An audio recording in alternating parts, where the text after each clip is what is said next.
तो question number 5 पढ़ते हैं यार, अल्लाह करे ये क्वेश्चन आपकी कुछ उम्मीद पे पूरा उतर सके। जी सर, पढ़ना शुरू करें।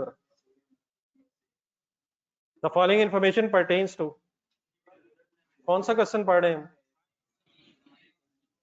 अगर बेटा ये क्वेश्चन आप देखें, जरा देखें इंडिविजुअली, तो आपको ये सेम क्वेश्चन तो नजर आ रहा है, लेकिन रिक्वायरमेंट पे आएंगे। फुल कंसंट्रेट, नई चीज आ गई है मैदान में। सेम बेटा क्वेश्चन है, देख लें जरा कैंडी, वही सारा पॉइंट सेम है सारे, पॉइंट नंबर 1 2 3 4, लेकिन रिक्वायरमेंट है डिफरेंट है। पढ़े जरा candy. In accordance with the international financial reporting standards, जिसके एक एब्रीविएशन शायद कभी कभी आपके सामने बोलता हूं मैं, IFRS, prepare underline words, note on property plant and equipment, note on property plant and equipment. इसका क्या मतलब होता है मैं खुद बताऊंगा। अंडरलाइन करके ब्रैकेट में लिखा हुआ है इंक्लूडिंग कंपैरेटिव फिगर्स। अब कंपैरेटिव फिगर्स भी नई चीज है, ये भी अंडरलाइन करें वर्ड। सेंटेंस जरा पूरा कर लें without bracket. Prepare a note on property plant equipment for inclusion in the SL's financial statements for the year ended 31st December 2016। Financial statements का वर्ड भी इधर अंडरलाइन करें।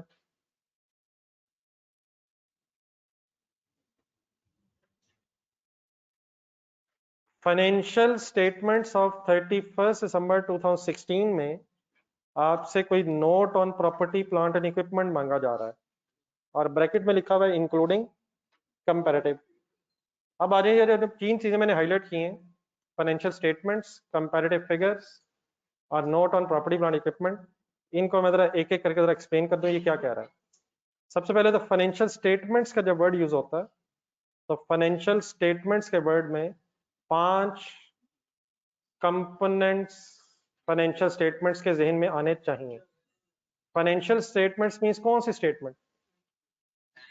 सिर्फ स्टेटमेंट ऑफ फाइनेंशियल पोजीशन नहीं, सिर्फ स्टेटमेंट ऑफ कंप्रिहेंसिव इनकम नहीं, सिर्फ cash flow statement नहीं, सिर्फ चेंजेस इन इक्विटी नहीं, नोट्स भी मिला के ये 5 चीजें अगर इकट्ठी बोलनी हो तो फाइनेंशियल स्टेटमेंट्स का वर्ड यूज होता है। आ जाएगा जहन में?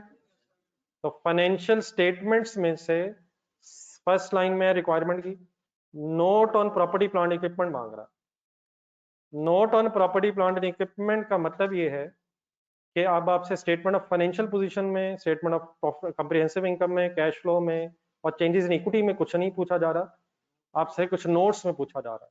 नोट, तो कौन से कंपोनेंट ऑफ फाइनेंशियल स्टेटमेंट्स की बहस हो रही है? Notes to financial statements. तो शायद ये फर्स्ट एक्सपीरियंस आपका है कि जिंदगी में आज मेरे साथ पहली दफा नोट्स टू फाइनेंशियल स्टेटमेंट्स कैसे बनते हैं वो बनाना सीखेंगे। आई होप कि हमें स्टेटमेंट ऑफ फाइनेंशियल पोजीशन का आइडिया है, स्टेटमेंट ऑफ कंप्रिहेंसिव इनकम का आइडिया है, बाकी जो 2 कंपोनेंट्स हैं इंशाल्लाह उसका भी कुछ अरसे में आइडिया हो जाएगा। लेकिन आज हम किस तरफ जाने लगे हैं? Notes to finance. अब नोट्स में क्या मांग रहा है? प्रॉपर्टी प्लांट एंड इक्विपमेंट की फिगर्स कुछ मांग रहा है। कॉन्सेप्ट सर जी सारा ये है कि अपने ज़हन में जरा स्टेटमेंट ऑफ फाइनेंशियल पोजीशन लाए। जरा नहीं आई, कोशिश ही नहीं की तो क्या आनी। कंपनी नेम होगा, statement of financial position, as on कुछ लिखा होगा, नॉन करंट एसेट्स की हेडिंग में आते हैं, उसमें प्रॉपर्टी प्लांट इक्विपमेंट होते हैं। अपने सामने रजिस्टर में क्वेश्चन नंबर 4 का आंसर रखें जो भी सॉल्व किया आपने। स्टेटमेंट ऑफ फाइनेंशियल पोजीशन अगर सोची जाए तो अपने रजिस्टर में काइंडली जरा ये जो लेजर्स अभी आपने बनाए थे वो सामने रखें। बिल्डिंग का और एक्यूमुलेटेड डेप्रिसिएशन का जरा लेजर सामने रखें। अगर 31 दिसंबर 2015 के एंड पे, 31 दिसंबर 2015 के एंड पे स्टेटमेंट ऑफ फाइनेंशियल पोजीशन में बिल्डिंग की फिगर्स लिखी जा रही हो तो आप लिख रहे होंगे 456 माइनस 24, ब्रैकेट में सॉल्व करके आंसर लिख देंगे। 2016 के एंड पे अगर आप ये काम कर रहे हो तो 378 माइनस 21 करके कैरिंग अमाउंट आपकी बिल्डिंग की स्टेटमेंट ऑफ फाइनेंशियल पोजीशन में आ जाएगी। सिमिलरली इक्विपमेंट के क्लोजिंग बैलेंसेस को स्टेटमेंट ऑफ फाइनेंशियल पोजीशन में रिफ्लेक्ट कर दिया जाएगा। In other words statement of financial position में शेयर होल्डर्स को बार बार बीच में शेयर होल्डर में वर्ड लाना है। उसकी वजह क्या है, हमारा सारा फोकस जब से ये सब्सिक्वेंट मेजरमेंट ऑफ IAS 16 शुरू हुई है, हमारा सारा फोकस जब रिटेन्ड अर्निंग्स का वर्ड आया था, अब हमने कंपनी के एंगल से फाइनेंशियल स्टेटमेंट्स बनानी है और कंपनी की फाइनेंशियल स्टेटमेंट्स के यूजर्स में से सबसे इंपॉर्टेंट यूजर कंपनी के ओनर्स हैं by the name of share holders. ये फाइनेंशियल स्टेटमेंट्स हम अकाउंटेंट्स बनाते तो हैं लेकिन अपने लिए नहीं बनाते, शेयर होल्डर्स मींस कंपनी के ओनर्स की इंफॉर्मेशन के लिए बनाते हैं। तो एक शेयर होल्डर अगर बन के सोचें हम, तो स्टेटमेंट ऑफ फाइनेंशियल पोजीशन से हमें अपने नॉन करंट एसेट्स की carrying amount, closing carrying amount तो पता चल जाएगी। समझ आ गई यहाँ तक मेरी बात? स्टेटमेंट ऑफ प्रॉफिट लॉस अगर आप ध्यान में लाएंगे तो उसमें से डेप्रिसिएशन शायद हमें प्रॉफिट एंड लॉस में नजर आ जाएगी। ऐसे ही है सर, अगर कोई डिस्पोजल पे गेन लॉस है तो वो भी हमें अदर इनकम में गेन है तो, या ऑपरेटिंग एक्सपेंसेस में अगर लॉस एंड डिस्पोजल है तो वो भी नजर आ जाएगा। लेकिन शेयर होल्डर्स को further property plant and equipment की इंफॉर्मेशन देने के लिए, मसलन ये फर्दर का मीनिंग क्या है, ये दोबारा जरा बिल्डिंग का लेजर देखें जरा। इस बिल्डिंग का लेजर का कोई ब्रॉड डाउन है? ब्रॉड डाउन है सर। ये ब्रॉड डाउन शेयर होल्डर्स को कोई फाइनेंशियल स्टेटमेंट्स में, स्टेटमेंट ऑफ फाइनेंशियल पोजीशन और प्रॉफिट लॉस कॉम्प्रिहेंसिव इनकम में कहीं नजर नहीं आएगा। उन्हें सिर्फ क्या नजर आएगा? स्टेटमेंट ऑफ फाइनेंशियल पोजीशन में CD नजर आएगा।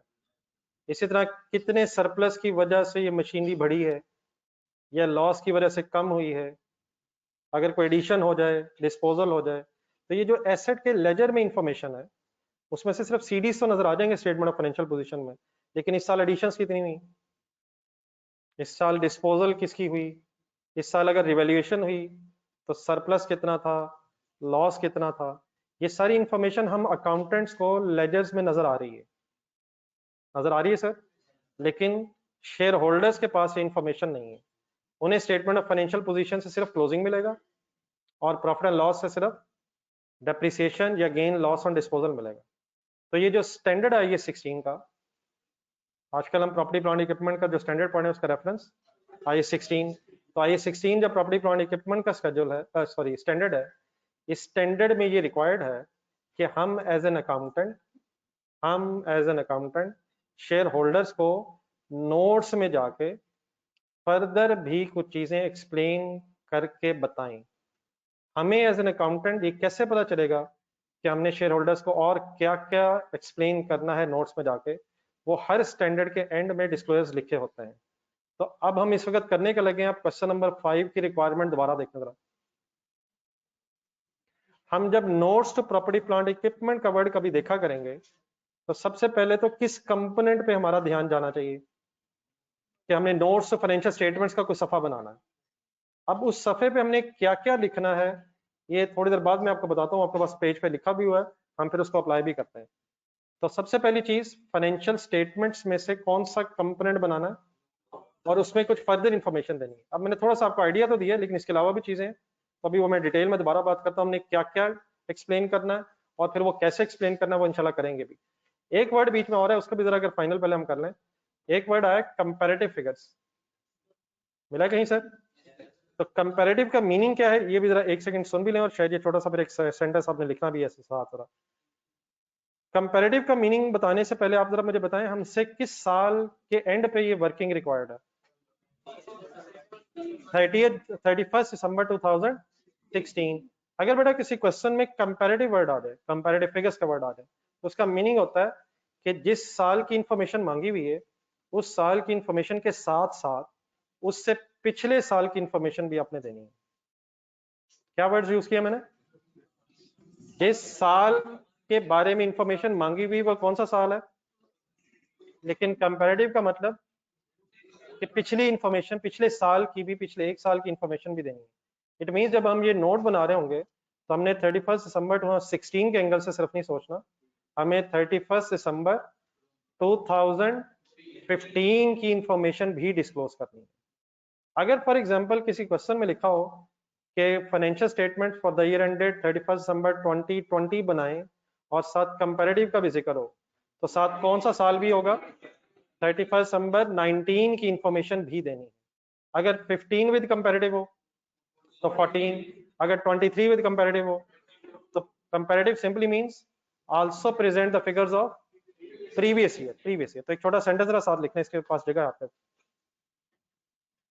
Comparative figures means present the figures of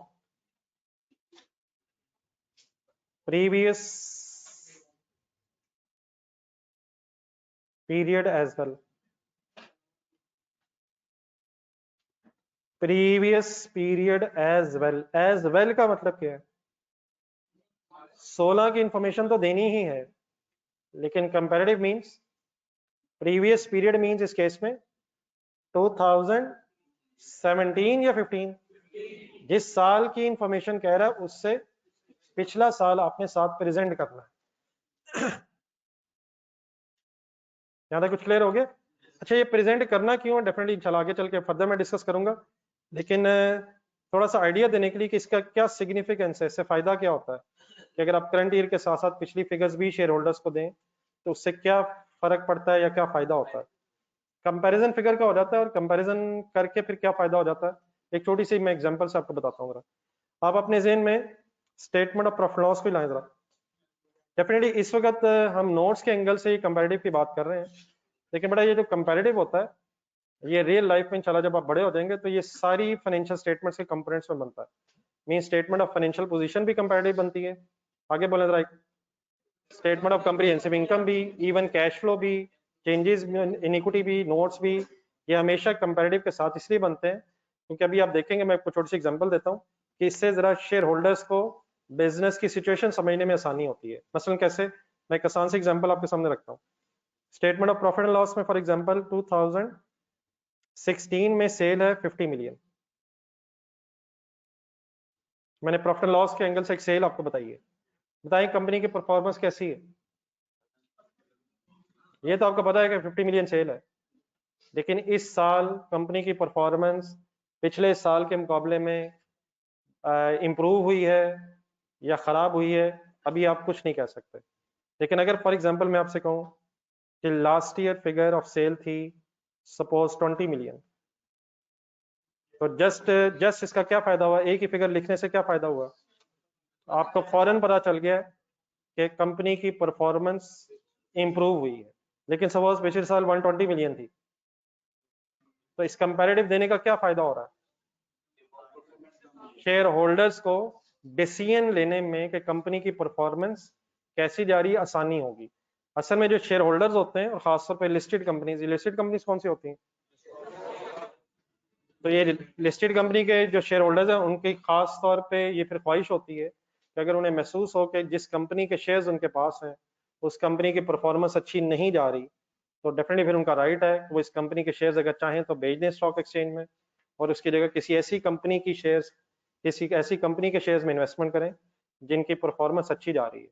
तो शेयर होल्डर्स यूजर्स को इंफॉर्मेशन ऑफ द कंपनी देना हम अकाउंटेंट्स का काम है, तो कंपैरेटिव देने से हम शेयर होल्डर्स को ये फैसिलिटेट कर सकते हैं कि शेयर होल्डर उससे अपनी डिसीजन मेकिंग कर सकें कि उनकी कंपनी की परफॉर्मेंस कैसी जा रही है, और डेफिनेटली फिर वो कंपनी के मैनेजमेंट से भी पूछेंगे कि ये इंप्रूव क्यों नहीं हो रही, या अगर इंप्रूव हुई है तो और इंप्रूव क्यों नहीं हो रही। तो what is the significance of comparative figures, इससे किस चीज में आसानी होती है, इससे शेयर होल्डर्स को कंपनी की परफॉर्मेंस देके डिसीजन ऑफ के वेदर उन्होंने शेयर रखने हैं, सेल करने हैं, या फॉर एग्जांपल फर्दर खरीदने हैं, जो भी उन्होंने शेयर होल्डिंग का डिसीजन लेना है उनको अपनी उस डिसीजन मेकिंग में आसानी हो जाती है। बहरहाल ये बात तो मैंने सिर्फ आपको थोड़ा सा आइडिया देने के लिए की है। अब आप मुझे बता दें कंपैरेटिव अगर कभी वर्ड आया, कंपैरेटिव फिगर्स वर्ड आया, तो आप मुझे क्या बता दिया करेंगे कि जिस साल की फाइनेंशियल स्टेटमेंट्स बनानी है उस साल की फिगर्स के साथ साथ पिछले साल की फिगर्स भी देनी है। जी बेटा, नॉर्मली ये पिछला एक ही साल होता है, अनलेस एग्जामिनर हमसे कह दे comparative figures of all previous years. ये भी हो सकता है जी, मेरे से क्वेश्चन पूछा गया, अगर आप भी क्लियर करना है। उसने कंपैरेटिव फिगर्स का है, तो नॉर्मली कंपैरेटिव फिगर पिछला एक ही साल होता है, अनलेस वो ये भी कह सकता है comparative figures of all previous years. तो उसका फिर क्या मीनिंग हो जाएगा? जब से बिजनेस शुरू हुआ है वहां से लेके पिछले सारे साल भी प्रेजेंट हो सकते हैं।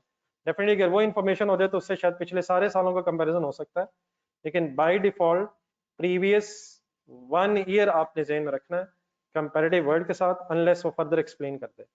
अब ठीक है, प्लीज ये वर्ड सारे समझ आ गए? Financial statements means, financial statement means सारे कंपोनेंट्स की बात हो रही है। Notes means notes of financial statements वाले सफे की बात हो रही है। और कंपैरेटिव मींस पिछले साल की इंफॉर्मेशन भी देनी है। क्वेश्चन का डेटा सारा वही है जो कल किस सवाल में था, क्वेश्चन नंबर 4 में, लेकिन इसकी रिक्वायरमेंट बदलने की वजह से अब हमें ये क्वेश्चन कैसे सॉल्व करना है ये आज हम डिस्कस करने लगे हैं। तो what is the name of the business?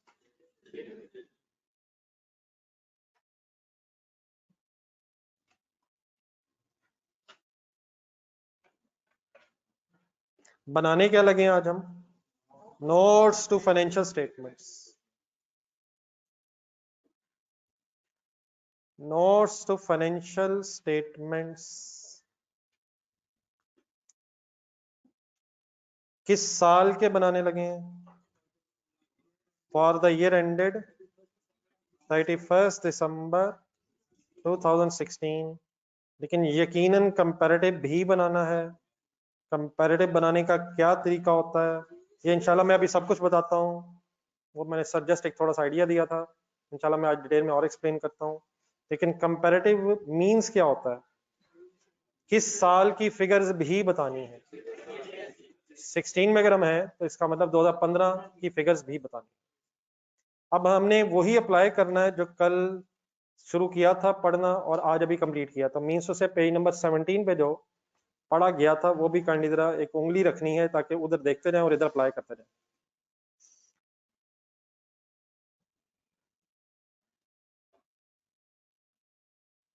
Ji ready हैं जी, सारे स्टार्ट कर लें। सबसे पहले इधर आके एक हेडिंग और लिख लें, property plant and equipment. Property plant and equipment means से इस हेडिंग का मतलब ये है कि हम नोट्स ऑफ फाइनेंशियल स्टेटमेंट्स में अब प्रॉपर्टी प्लांट एंड इक्विपमेंट की बहस करेंगे। हम इस वक्त स्टेटमेंट ऑफ फाइनेंशियल पोजीशन बना रहे हैं या स्टेटमेंट ऑफ कॉम्प्रिहेंसिव इनकम बना रहे हैं? हम इनमें से कोई चीज नहीं बना रहे हैं। हम आज एक नई चीज बना रहे हैं कि नोट्स टू फाइनेंशियल स्टेटमेंट्स वाला जो सफा होगा उस पे प्रॉपर्टी प्लांट एंड इक्विपमेंट की एक्स्ट्रा इंफॉर्मेशन शेयर होल्डर्स को कैसे देनी है। पेज नंबर 17 पे एक सेकंड के लिए जाएं। सबसे पहली चीज अब क्या बतानी है? एक स्केड्यूल बनाना है। प्रॉपर्टी प्लांट इक्विपमेंट का एक स्केड्यूल बनाना है। अब एक सेकंड आपने बस ये वर्ड सुन के बोर्ड पे जरा देखना है, बस वापस आ जाए जरा इधर ही एग्जांपल के डाटा पे आ जाए। स्केड्यूल मींस क्या होता है? नहीं मैं नहीं बताना सर, मैं नहीं बताना, मतलब इकट्ठे हो जाए जरा सारे मैं बताता हूँ। ये स्केड्यूल सर ये एक टेबल सॉर्ट ऑफ का नाम है। आपने करना भी ये है कि आपके क्वेश्चन में फुल कंसंट्रेशन, मेरा एक एक वर्ड गौर से सुनिए जरा। आपके क्वेश्चन में एसेट्स की जितनी क्लासेस हैं, प्रॉपर्टी प्लांट इक्विपमेंट की जितनी क्लासेस हैं, क्लासेस वर्ड सुना कभी आपने? अपने जरा क्वेश्चन नंबर 5 में बताएंगे एसेट्स की कितनी क्लासेस हैं? कौन कौन सी यार? एक बिल्डिंग है और एक इक्विपमेंट है। तो आपके क्वेश्चन में जितनी प्रॉपर्टी प्लांट इक्विपमेंट की क्लासेस होंगी आपने उतने कॉलम बना लेने हैं। अभी आप नहीं बना रहे, मेरा सेंटेंस रिपीट कर दें। तो मींस एक कॉलम मेरा हो गया बिल्डिंग्स की इंफॉर्मेशन के लिए और एक कॉलम हो गया इक्विपमेंट के लिए। और अगर आपके क्वेश्चन में एक से ज्यादा classes of property plant equipment है तो देन फिर आप एक तीसरा कॉलम या आखिरी कॉलम कह लें टोटल का बना लेंगे। अगर फॉर एग्जांपल 4 क्लासेस होती तो हर क्लास के लिए कॉलम हो जाता और देन एक टोटल हो जाता। लेकिन बट अगर आपके क्वेश्चन में एक ही क्लास ऑफ एसेट हो तो फिर क्योंकि वही जो फिगर्स होंगी वही टोटल होंगी, तो फिर टोटल का कॉलम बनाने की जरूरत नहीं है। टोटल का कॉलम कब बनेगा? जब एक से ज्यादा क्लासेस आपकी होंगी, तो जितनी क्लासेस होंगी उतने कॉलम बना लें और देन फिर एक टोटल का कॉलम बन जाएगा। अब ये जो है फिर एक टेबल सा है, उस टेबल में क्या क्या लिखना है वो इंशाल्लाह मैं अभी बताता हूँ।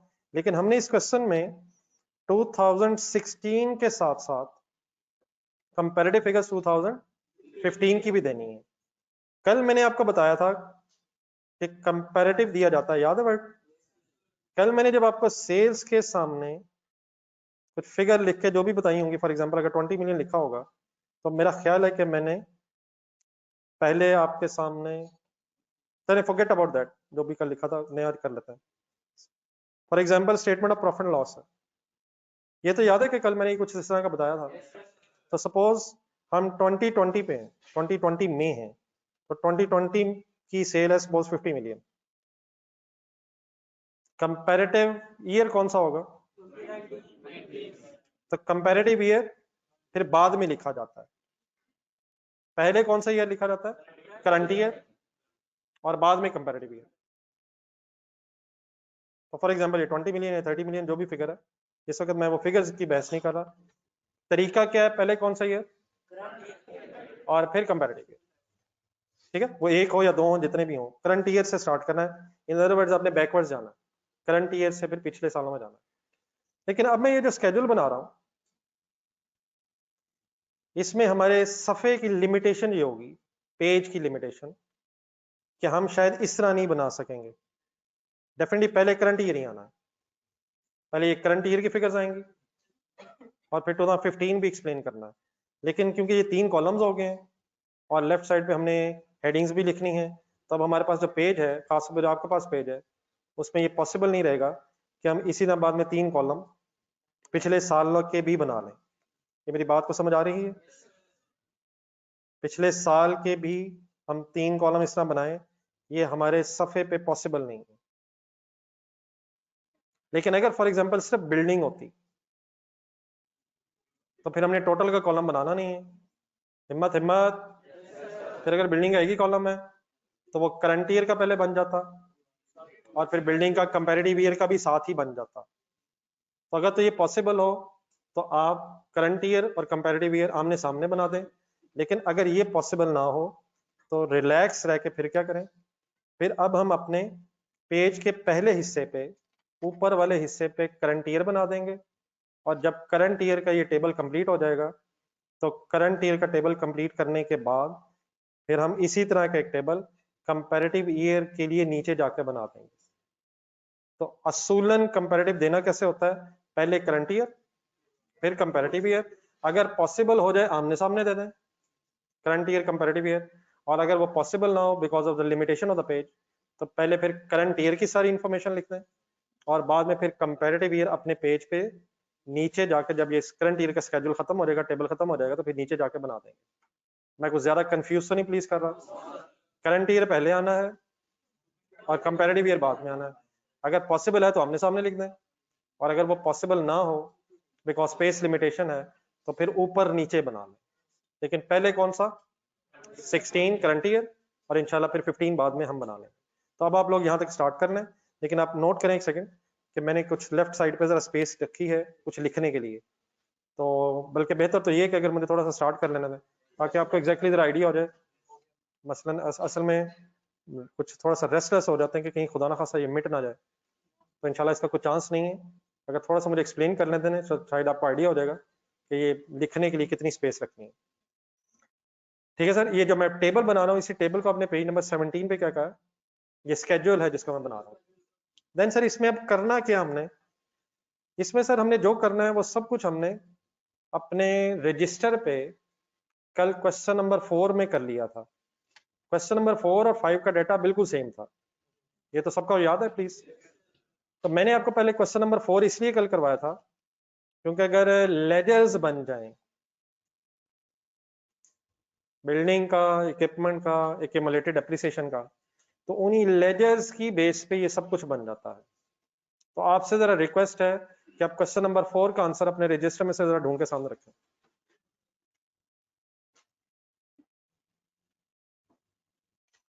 जी बेटा ऑनलाइन स्टूडेंट्स, मेरी आवाज का और स्क्रीन शेयर होने का कोई इशू तो नहीं चल रहा? नहीं नहीं, इस वक्त मैं रजिस्टर का पेज कह रहा हूँ जो कल क्वेश्चन नंबर 4 सॉल्व किए। ये साथ बेटा जरा रीजॉइन करके जरा दोबारा चेक करें, मेरे ख्याल आपके नेट का प्रॉब्लम हो रहा है। ये सब कुछ जो हमें इस टेबल में लिखना है वो हम अकाउंटेंट्स को कहाँ पता है? इन अदर वर्ड्स, अगर किसी नेक्स्ट क्वेश्चन में हम ये नोट्स बना रहे होंगे, वो हमारी रिक्वायरमेंट होगी नोट्स, और वो लेजर्स ना भी मांगे, तो शायद हमें ये टेबल बनाने के लिए या तो लेजर्स बनाने होंगे या लेजर्स को जहन में रख के वर्किंग करनी होगी। तो फिलहाल अभी आप जरा लर्निंग फेज में, लेजर्स को जहन में रख के वर्किंग करना जरा मुश्किल है। इस वक्त हमने पहले क्या कर लिया हुआ है, लेजर सामने है, अब वहां से बस फिगर्स हमने प्रेजेंट करनी है। ये मेरे वर्ड्स प्लीज ओके हैं? तो आप रिलैक्स रह के अब नेक्स्ट मेरे एक दो लाइनें बस देख लें ताकि आपको ये पता चल जाए आपने किस तरह से स्पेस छोड़ के हेडिंग्स लिखनी है। सबसे पहले जो इसमें हेडिंग आती है इस टेबल में, डरे बगैर जरा वर्ड सुने। सबसे पहले वर्ड आएगा ग्रॉस कैरिंग अमाउंट। कभी वर्ड सुना आपने कैरिंग अमाउंट? कैरिंग अमाउंट का मतलब बताएं। ठीक है ठीक है ठीक, नहीं ये जो आपने दूसरा बताया ये जरा WD भी चले ठीक है, लेकिन जो आपने ये बेटा कहा है ना कॉस्ट लेस एक्यूमुलेटेड एप्रिसिएशन, ये बात आपकी ठीक है लेकिन पार्शली ठीक है। अगर कॉस्ट मॉडल हो तो कैरिंग अमाउंट का मतलब है कॉस्ट माइनस एक्यूमुलेटेड एप्रिसिएशन, लेकिन अगर अगर अगर अगर अगर अगर रिवैल्यूएशन मॉडल है तो फिर fair value minus accumulated appreciation word होगा। तो ये तो है कैरिंग अमाउंट। मैंने वर्ड साथ क्या लिखा है? ग्रॉस का मतलब होता है without deducting, gross carrying amount का मतलब हो जाएगा विदाउट डिडक्टिंग एक्यूमुलेटेड एप्रिसिएशन।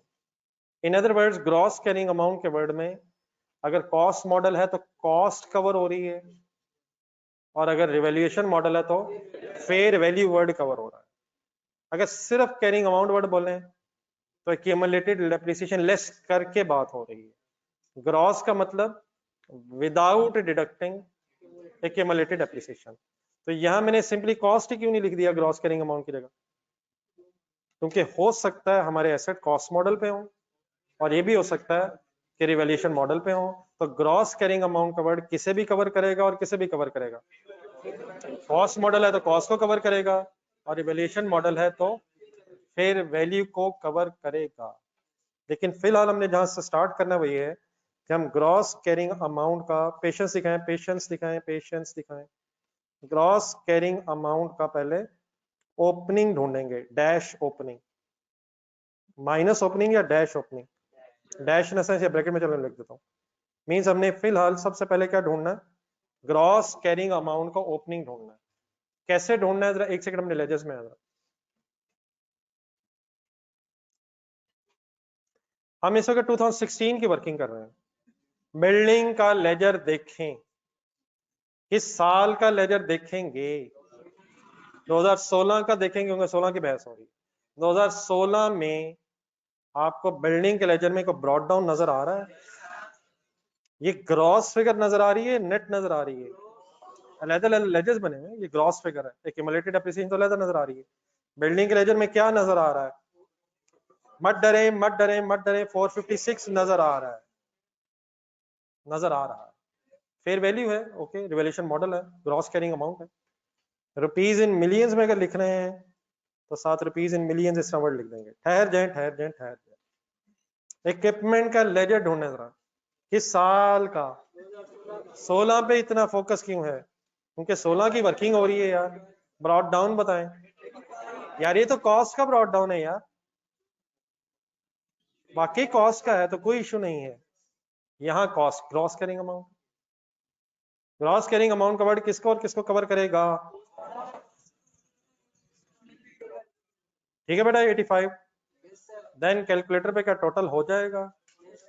अब जितनी स्पेस मुझे रिक्वायर्ड थी टोटल करते हैं यार 541। अब जितनी स्पेस मुझे तकरीबन रिक्वायर्ड है वो मैंने उतनी स्पेस रख दी है। आप बना तो सकते हैं, लेकिन एक आखिरी चीज, एक छोटा सा क्वेश्चन आपके जहन में आना चाहिए सुनन, ये सारी फिगर्स मैंने अगर लेजर से उठानी है तो लेजर्स बने तो हैं। हाँ जी बिल्कुल ठीक है, बिल्कुल ठीक है। ये लेजर्स शेयर होल्डर्स के पास नहीं जाते, शेयर होल्डर्स के पास फाइनेंशियल स्टेटमेंट्स जाते हैं, तो उनके पास ये कोई लेजर्स नहीं है। हमने इन्हीं लेजर्स की फिगर्स शेयर होल्डर्स को नोट्स में स्टेटमेंट फॉर्म में बस रिफ्लेक्ट करके देनी।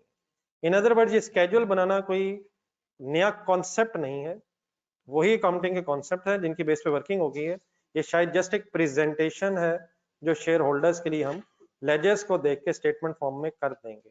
ठीक है सर, तो आप जरा फॉर्मेट बना लें, आप जरा फिर मेरे साथ बाकी फिगर भी मुझे ढूंढ दीजिएगा।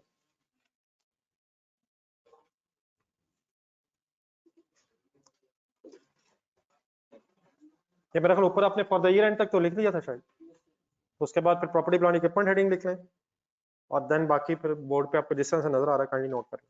456 अगेन बता दो बताइए, सारी फिगर अब लेजर के अंदर से आनी है तो काइंडली लेजर देखना है हमने यार। प्लीज 456 कहाँ से आया है, लेजर कहाँ है, रजिस्टर में है यार। क्वेश्चन नंबर 4 ही का data as it is use हो जाएगा 5 में। Please look at the ledgers. 2016 की वर्किंग है, ब्रॉड डाउन उठाया मैंने किस किस लेजर से, बिल्डिंग और इक्विपमेंट कॉस्ट उठाए, सेपरेट लेजर्स बने हुए या डब्ल्यूडीबी पे लेजर बने हुए, ये सेपरेट लेजर्स हैं, ऑलरेडी ग्रॉस अमाउंट्स हैं। ये ग्रॉस का मतलब क्या है, ये इकट्ठे हैं यहाँ तक हो गया नोट, तो लिख रहा तो बता दें यार।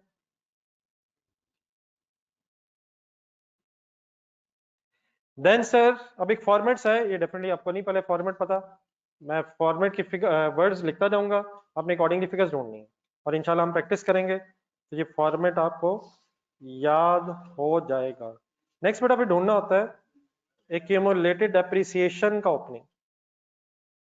पहले हर लाइन आपने पहले एक एक कंप्लीट करवानी है मुझे और बाद में सर जी लिखना है, सर जी सर जो भी मैं लिखता जाऊंगा कंडी पहले पूरा करवाएं, उसके बाद फिर प्लीज आपने बोर्ड से देख के लिखना। ये accumulated appreciation ledgers ledgers ledgers ledgers, what is the accumulated appreciation, ये डेफिनेटली बिल्डिंग में कितना है और इक्विपमेंट का ओपनिंग कितना है 10.96, कैलकुलेटर पकड़ना है, दोनों का सम कितना हो गया 34.96। बोर्ड पे जरा एक सेकंड देखें, एक्यूमुलेटेड एप्रिसिएशन अब इसमें से माइनस होना है, एक स्टेप और करवा दें जरा, नेट होना है माइनस होना है और माइनस करके फिर आपके पास क्या आ जाएगा, सिर्फ कैरिंग अमाउंट आ जाएगी लेकिन ओपनिंग कैरिंग अमाउंट, क्लोजिंग नहीं बेटा प्लीज, क्लोजिंग आ जाएगी या साल के शुरू की आ जाएगी। ये मैंने किस तरह से कौन सी फिगर्स लिखवाई हैं आप लोगों ने मुझे, opening gross carrying amount and opening accumulated appreciation, अगर इन फिगर्स को आपस में माइनस करूंगा तो क्या क्लोजिंग कैरिंग अमाउंट आ जाएगी, ये साल के शुरू में ओपनिंग कैरिंग अमाउंट आ जाएगी। सॉल्व कर दो प्लीज। 432 क्या है, लेजर में ये फिगर कहाँ है, नहीं मेरा सवाल वो है, ये आप जो बता रहे हैं मेरा सवाल ही नहीं है, लेजर में ये फिगर 432 कहाँ है, कहीं नहीं है। हमारे लेजर्स कैसे बने हुए हैं, सेपरेट बने हुए हैं और ये फिगर अब कैलकुलेटर पे ही सॉल्व होनी है, किस में से क्या माइनस करके, gross carrying amount opening minus accumulated appreciation. 432 समझ आ गया। Next one, last one, calculator allowed है, सॉरी मैं बताना भूल गया, कैलकुलेटर अलाउड है यार, जुबानी हो नहीं रहा, कैलकुलेटर यूज नहीं कर रहे प्लीज, कैलकुलेशन में कैलकुलेटर अलाउड है, साथ वाले को अलाउड नहीं है, प्लीज आपको भी अलाउड है। 506.04। अब आपने क्योंकि फिगर्स मेरे सॉल्व करके ही लिखवाएंगे इसलिए बोर्ड से देख के लिखना है,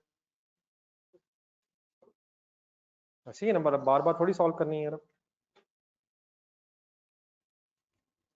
ये सर जी फुली इन्वॉल्व रहने का काम है, क्लास में कोई एक कैलकुलेशन कर ले तो ये सबकी तरफ से हरगिज नहीं हो गई है, क्यों दानियाल क्या ख्याल है।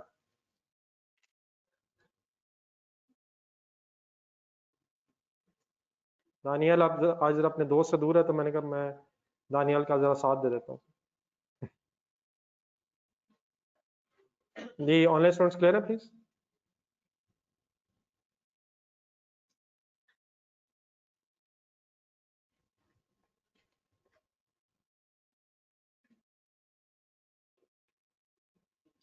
आ जाए सर, कोई नहीं, दरवाजा बंद हो जाएगा। जितनी देर आपने इसमें लगानी, उतनी देर क्लास का टाइम खत्म हो जाना। आ जाए, आ जाए, थोड़ा आगे आ जाए, कोई मसला नहीं इतना। कहीं आप लाइफों की तरह फिर क्लास से वापसी पर पहले ना चले जाइएगा। सबसे एंड में आप आए हैं, बिल्कुल एंड में बैठ गए आप। लास्ट 10 फर्स्ट आउट कहीं ना हो जाए, तो कोई नहीं, इकट्ठे ही जाएंगे। कोई नहीं, इसमें शर्मिंदा होने वाली कोई बात नहीं है, मेरी आदत है ऐसे बोलता रहता हूँ। आप रजिस्टर खोलें। जी सर, इधर थोड़ा सा फॉर्मेट भी जरा बोलते रहना है, ताकि जरा आपको भी चीजें याद होने।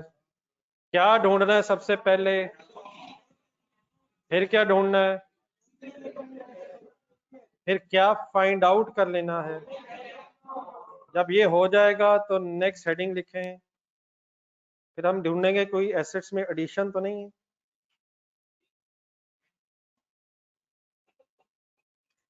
नहीं, अब ये कोई जरूरी नहीं है कि कोई एडिशन कंपलसरी हो। मैं शायद इस वक्त बातें करता करता मैक्सिमम चीजें आपके सामने रख दूंगा, जो डिफरेंट क्वेश्चन में हो भी सकती हैं और नहीं भी। तो आप जरा अपना बिल्डिंग का लेजर देखें। अच्छा, एडिशन से यहाँ मुराद मेरी है कोई नई परचेज। रिवैल्यूएशन को अलग हेडिंग के तौर पे लिखेंगे। तो नाम मेरा ख्याल है 16 में 2016 में बिल्डिंग में कोई एडिशन है, और इक्विपमेंट में तो है यार, 15 में है, वो 15 में है, 16 में एडिशन कोई नहीं है। यकीनन अगर कोई फिगर ना हो तो उसे शायद स्किप भी किया जा सकता है एज अ लाइन, लेकिन इस वक्त जरा काइंडली पूरा ही लिखना है, ताकि जरा थोड़ा सा फॉर्मेट कंप्रीहेंसिवली जरा आपके सामने आ जाए। What is the meaning addition? नई परचेज। तो दोनों में इस साल नई परचेज नहीं है। डेफिनेटली ये हेडिंग रेलिवेंट हो जाएगी 2015 का, जब आप ये टेबल अभी बनाएंगे। एडिशन के बाद फिर आपने ढूंढना होता है, इकट्ठे पहले सुन लिया करें ना, फिर आपने ढूंढना होता है डिस्पोजल को। कोई डिस्पोजल हो सकती है वैसे, लिखे जरा वर्ड्स। फिर डिस्पोजल ढूंढनी है, क्या आपके एसेट्स में कोई डिस्पोजल तो नहीं है।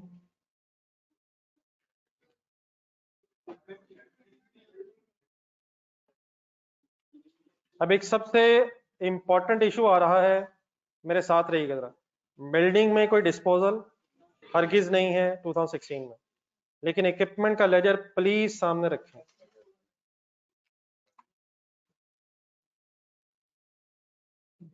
इक्विपमेंट के लेजर में आपको कोई डिस्पोजल नजर आ रही है? कितनी नजर आ रही है? अगर मैं कहूं कि आपको ये 25 कॉस्ट ऑफ डिस्पोजल नजर आ रही है, तो आप मेरी बात मान सकते हैं? अब एक सेकंड के लिए अपने स्केड्यूल देखें, ये टेबल। हमने बेटा यहां तक वर्किंग करते करते सबसे पहले स्टार्ट किया था यकीनन इक्विपमेंट के एंगल से, कॉस्ट से 85, उसमें से फिर लेकिन हमने क्यूमुलेटेड डेप्रिसिएशन लेस करके ओपनिंग WDV बना ली है, कैरिंग अमाउंट ओपनिंग WDV बना ली है। अब आपके पास जो लेजर्स बने हुए हैं वो यकीनन separate laser of accumulated depreciation बने हुए हैं, लेकिन मेरी इस ओपनिंग WDV 74.04 में से अब कॉस्ट लेस होनी चाहिए डिस्पोजल की, या डिस्पोजल की अब WDV लेस होनी चाहिए? आप लोगों ने कभी WDV पे एसेट अकाउंट बनाया? ये तो हमारे पे इल्जाम है। कभी जिंदगी में आपने अपने हाथों से नहीं, कल नहीं बनाया। हाँ, आपने हो सकता घर जाके प्रैक्टिस की हो, लेकिन कल क्लास में ही नहीं। नो नो, होमवर्क में आपने जो बनाया उसमें डिस्पोजल नहीं आई, तो होमवर्क तो इंशाल्लाह कल वो मैंने डिस्कस करना, भी उसको छोड़ दें। क्या उससे पहले जिंदगी में कभी हरकत नहीं की आपने अपने हाथों से? ये लेजर्स WDV पे बनाए हुए जरा चेक करने की कोशिश करें। वापस जाएं, काफी पीछे जाएं प्लीज, वापस चले जाएं, भागते जाएं। जब डिस्पोजल हम पढ़े थे किसी जमाने में, तो उस जमाने में आप मुझे क्वेश्चन नंबर 2 तो होमवर्क है असल में, वो घर वाले रजिस्टर पे मुझे खतरा है। तो ये क्वेश्चन मेरे साथ आपने जो किया होगा वो कौन सा किया होगा?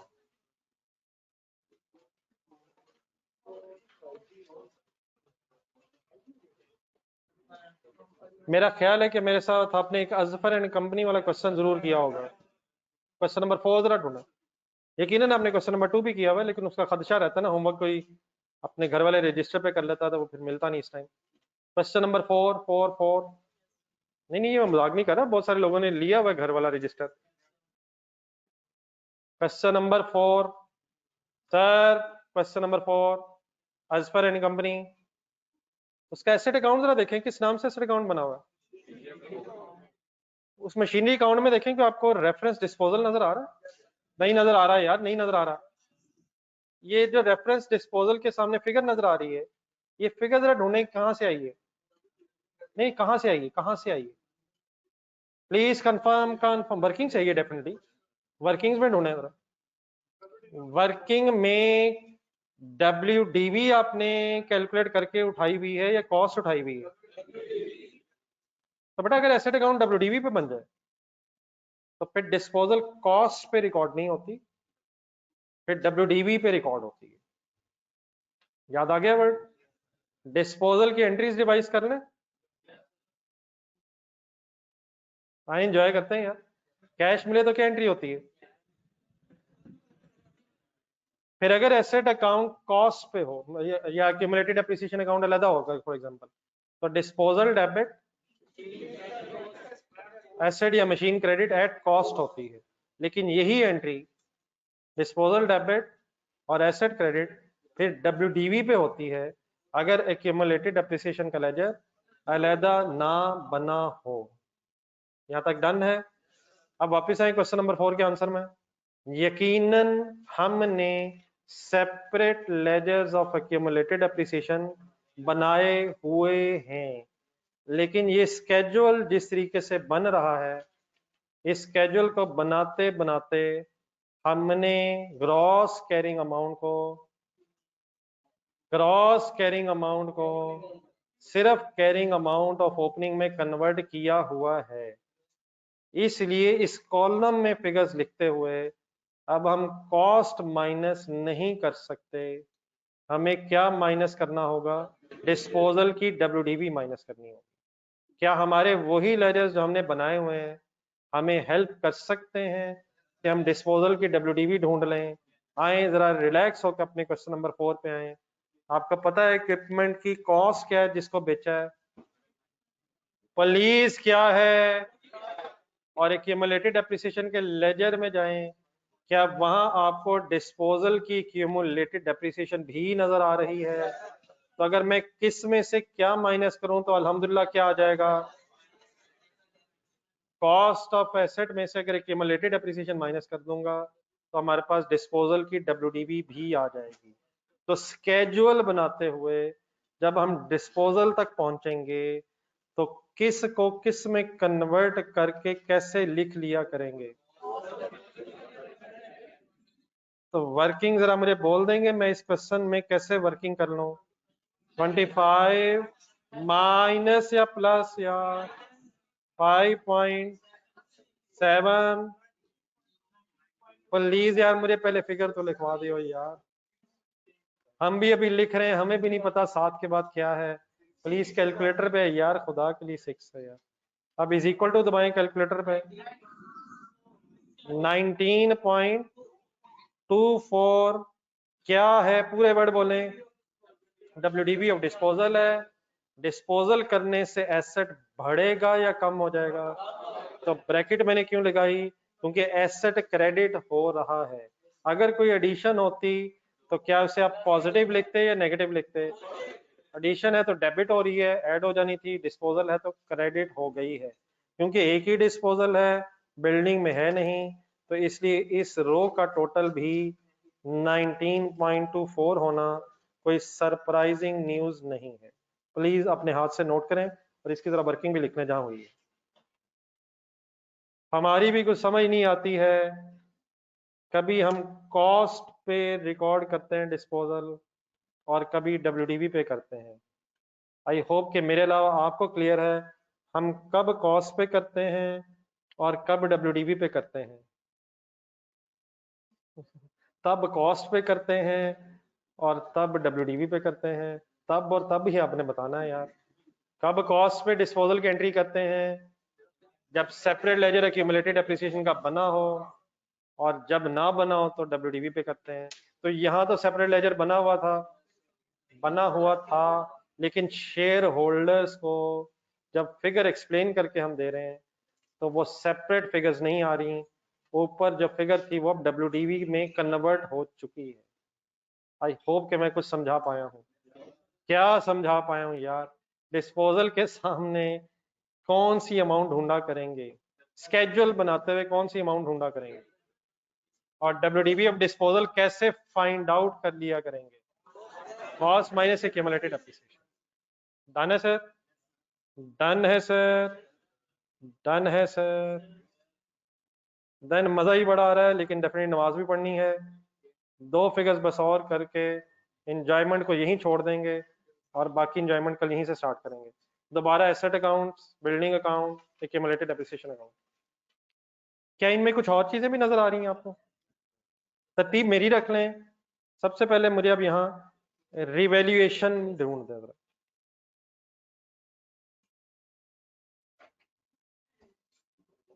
रिवैल्यूएशन कंसंट्रेट करना है, कंसंट्रेट करना है, कंसंट्रेट करना है।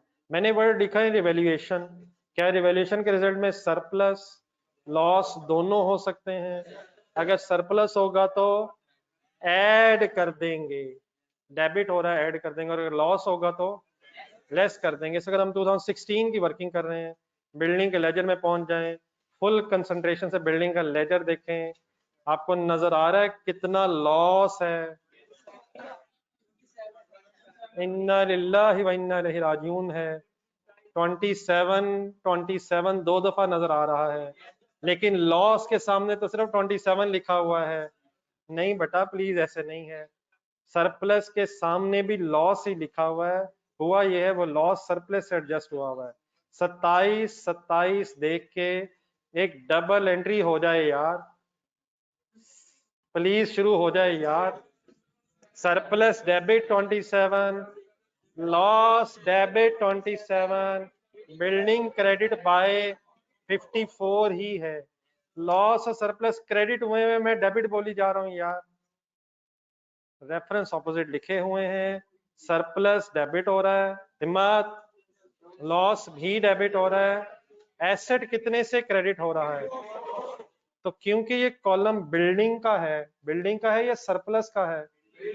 तो बिल्डिंग के कॉलम में अगर मैं 54 नेगेटिव लिख दूं तो ये गलत तो नहीं बात हो जाएगी?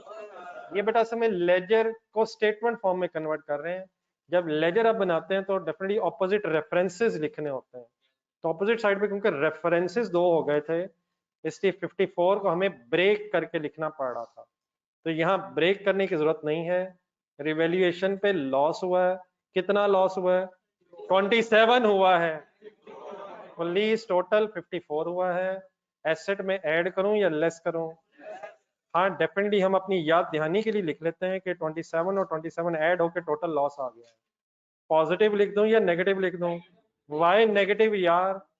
लॉस तो 27 है यार। नो यार, बिल्डिंग क्रेडिट 54 हो रही है। रेफरेंसेस दो आने की वजह से वो 27 ब्रेक होता नजर आ रहा है। ये मैं बिल्डिंग की फिगर्स इस कॉलम में लिख रहा हूँ या लॉस या सरप्लस की कॉलम फिगर्स में लिख रहा हूँ? डबल एंट्री में बिल्डिंग 54 से ही टोटल क्रेडिट हो रही है। देख लें, मैं ट्राई तो कर रहा हूँ, लेकिन पता नहीं मैं समझा भी पा रहा हूँ या नहीं। क्लियर है? प्लीज कंप्लीट करें।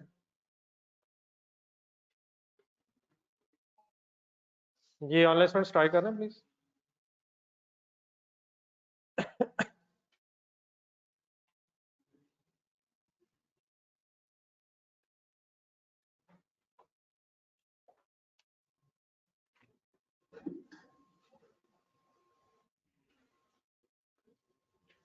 तो रिवैल्यूएशन के बेटा रिजल्ट में लॉस है, और ये कोई हम अब लेजर नहीं बना रहे, लेजर से एक स्टेटमेंट बना रहे हैं। तो अब इसमें कोई ऑपोजिट रेफरेंसेस लिखने की जरूरत नहीं है। यहाँ बिल्डिंग के कॉलम में जो बिल्डिंग ने जितने से कम होना है या ज्यादा होना है अकॉर्डिंगली वो प्रेजेंट कर रहे हैं। ये ठीक है इकराम साहब? तो लेजर डेफिनेटली अगर बनाना है तो फिर तो ब्रेकअप जरूरी है, लेकिन यहाँ ब्रेकअप कंपलसरी नहीं है। बस एक लास्ट फिगर जी आज की। देन सर जी दोबारा जरा गौर से जरा देखें, जो ये कैरिंग अमाउंट्स आई थी 432 एंड 74.04, ये अब कैरिंग अमाउंट्स हैं। अब क्योंकि कैरिंग अमाउंट्स के एंगल से वर्किंग हो रही है, तो आपका क्या जहन कहता है इसमें से डेप्रीसिएशन माइनस होनी चाहिए? अगर एसेट अकाउंट कैरिंग अमाउंट पे आ जाए, डब्ल्यूडीवी पे आ जाए, तो फिर डेप्रीसिएशन की एंट्री बता सकते हैं आप? डेप्रीसिएशन डेबिट और एसेट क्रेडिट, लेकिन लेजर हमने अलग बनाया हुआ है।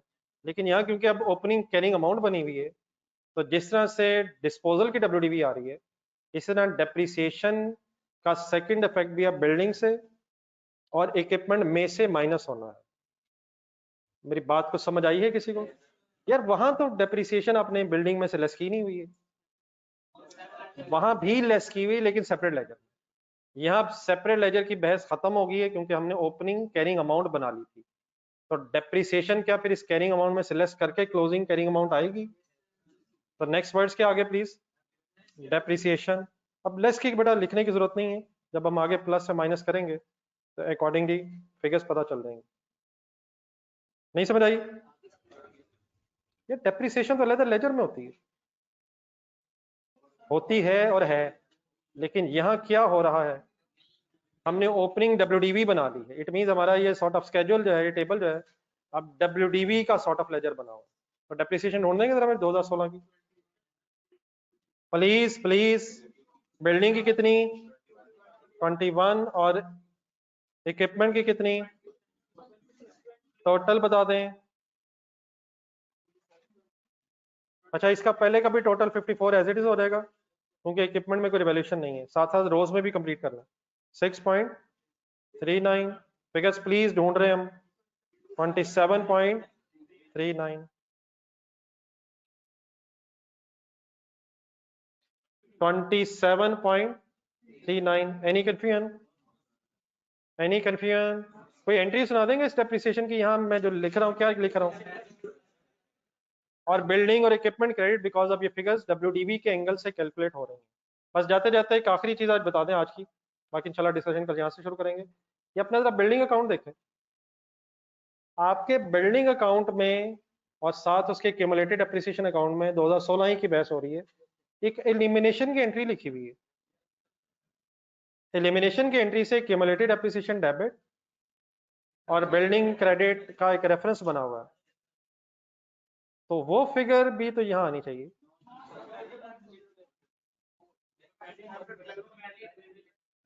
एलिमिनेशन की एंट्री कब करनी पड़ती है?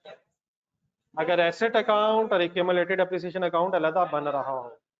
यहाँ अब एसेट अकाउंट डब्ल्यूडीवी पे ही स्टेटमेंट फॉर्म में बन रहा है, तो क्या यहाँ भी अब एलिमिनेशन की एंट्री लिखने की जरूरत है?